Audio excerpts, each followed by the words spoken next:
Welcome back बच्चों to my channel. अभी हम लोग पढ़ रहे हैं chapter number 2 polynomial, page number 27 का।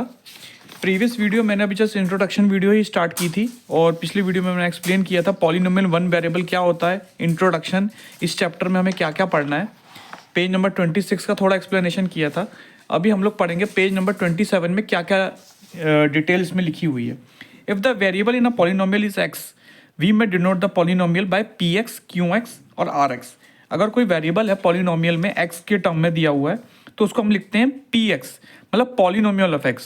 अगर क्यू के लिखा हुआ है तो क्यू लिखेंगे polynomial of Q X. R X है तो पॉलिनोमियल आर एक्स। मान के चलो पी एक्स दिया हुआ है 2x² + 5x - 3, और ये दिया हुआ है क्यू एक्स की पावर 3 - 1, आर वाई दिया हुआ है y की पावर 3 + y + 1। तो हम ये कह सकते हैं कि पॉलिनोमियल के अंदर infinite can have any finite number of terms. Finite number of term मतलब इसमें अंदर 4 टर्म भी हो सकते हैं, 5 भी हो सकते हैं, 6 भी हो सकते हैं, 7 भी हो सकते हैं, बहुत सारे टर्म हो सकते हैं। टर्म का मतलब आप समझ रहे हो टर्म क्या चीज़ कहना चाह रहा है इसमें। जैसे x की पावर 3 - 1 है तो इसका मतलब है कि x की पावर 3 मतलब ये अपने आप में एक टर्म हो गया, -1 दूसरा टर्म हो गया। मतलब कितने नंबर लिखे हुए हैं, कितनी मतलब अलग अलग नंबर जो कितनी बार लिखी हुई हैं। तो एक टर्म, दो टर्म, तो इसमें दो टर्म हो गए। 2x² + 5x - 3, इसमें पूरा ये एक टर्म 2x², फिर प्लस के बाद एक और टर्म लिखा हुआ है, फिर माइनस के बाद 3 लिखा हुआ है, तो इसमें 3 टर्म हो गए।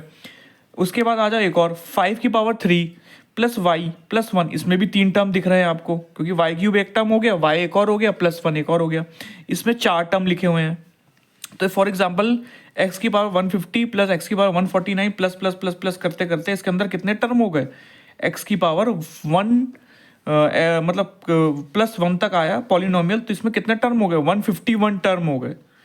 अब आपको एक चीज़ समझनी है, इस वाली वीडियो में मुझे बनाने का यही मोटिव था कि इसमें हमें समझना है कि टाइप ऑफ पॉलिनोमियल क्या होते हैं एज पर टर्म्स के अकॉर्डिंग।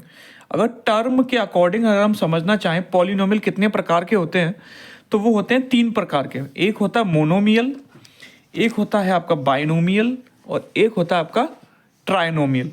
मोनोमियल, मोनो से पता चल रहा है कि मोनो मतलब 1, तो मतलब ये होगा कि इसमें एक ही टर्म होगा। जैसे 2x केवल एक ही टर्म लिखा है, इसके आगे ना कोई नंबर है, ना कोई वेरिएबल है, ना कांस्टेंट है। जैसे 2 अपने आप में 2 क्या हुआ, एक मोनोमियल, एक टर्म। 5x² एक टर्म, माइनस का 5x² एक टर्म, y एक टर्म, मतलब और कोई नंबर लिखे ही नहीं इसके आगे, ना कांस्टेंट है ना वेरिएबल है। कोई दूसरा पकड़ते हैं P X equal to x + 1, x + 1 के अंदर क्या हो जाएगा, बाइनोमियल 2 होगा इसमें, क्योंकि x अपने आप में एक टर्म हो गया और +1 एक टर्म हो गया, तो ये हो गए 2। x² - x ये भी 2 हो गए, 2 टर्म हो गए। y की पावर 9 + 1 ये भी 2 टर्म हो गए। जब 2 टर्म हो जाता है किसी पॉलिनोमियल में तो उसको बाइनोमियल कहते हैं। और जिस किसी पॉलिनोमियल में अगर एक ही टर्म दिख रहा है, मतलब कोई लिखा ही नहीं है, u y लिखा हुआ है या केवल एक ही वैल्यू लिखी हुई है कुछ, तो उसे हम मोनोमियल कहते हैं। एक होता है ट्राइनोमियल, किसी पॉलिनोमियल में 3 लिखे हों, x + x² + पाई लिख दिया है, तो इसके अंदर क्या हो जाएगा, ये 3 टर्म बन जाएंगे। 3 टर्म का मतलब ट्राइनोमियल। y की पावर 4 + y + 5, इसमें भी कितने आ रहे हैं, तो इसमें भी आपके कितने हो गए, 3 टर्म दिए हुए हैं, तो ये हो जाएगा आपका ट्राइनोमियल। तो ये चैप्टर के अंदर इस वीडियो में बनाने का यही था कि हमें बताना था पॉलिनोमियल कितने प्रकार के होते हैं according to as per term.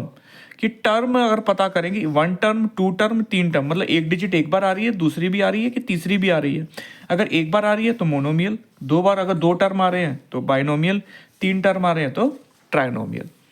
ठीक है ना। Now look at the polynomial. इसमें देखो 3 की पावर x, 3x की पावर 7 - 4x² + x + 9, तो इसमें अगर टर्म पूछेंगे तो कितने टर्म आ रहे हैं, तो इसमें देखा जाए तो x की power, what is the term with the highest power, highest power की क्या टर्म है, 3x की पावर 7, और x की पावर में टर्म कितना है, 7। तो ये सिमिलरली पॉलिनोमियल कोई y की 5y6 है, -4y² - 6 लिखा हुआ है, तो इसके अंदर टर्म क्या होगा with the highest power of y, वो हो जाएगा 5y की पावर 6, और एक्सपोनेंट क्या हो जाएगा, y का 6 हो जाएगा। तो इसी चीज़ को हम बोलते हैं degree of the polynomial. Degree मतलब किसी चीज़ की हाईएस्ट पावर कितनी दे रखी है। जैसे 5y यहाँ पे लिखा 6, तो इसकी y के ऊपर कितना पावर है, सबसे बड़ी पावर कितनी आ रही है, 6, तो 6 हो गई, तो ये हो गई हाईएस्ट पावर। इसी को बोलते हैं डिग्री ऑफ द पॉलिनोमियल, इसी को बोला जाता है डिग्री ऑफ द पॉलिनोमियल। ठीक है ना। तो इसके अंदर जैसे 3x की पावर 7 है, तो इसमें पूछे हाईएस्ट पावर क्या है, तो बोलेंगे 7 है। या हाईएस्ट डिग्री क्या है। और इस वाले इक्वेशन में क्या है 5y⁴ है, तो हाईएस्ट कितना आ रहा है, इसमें 2 आ रहा है और इसमें 6, तो हाईएस्ट पावर कितनी हो गई या हाईएस्ट डिग्री कितनी हो गई 6 हो गई।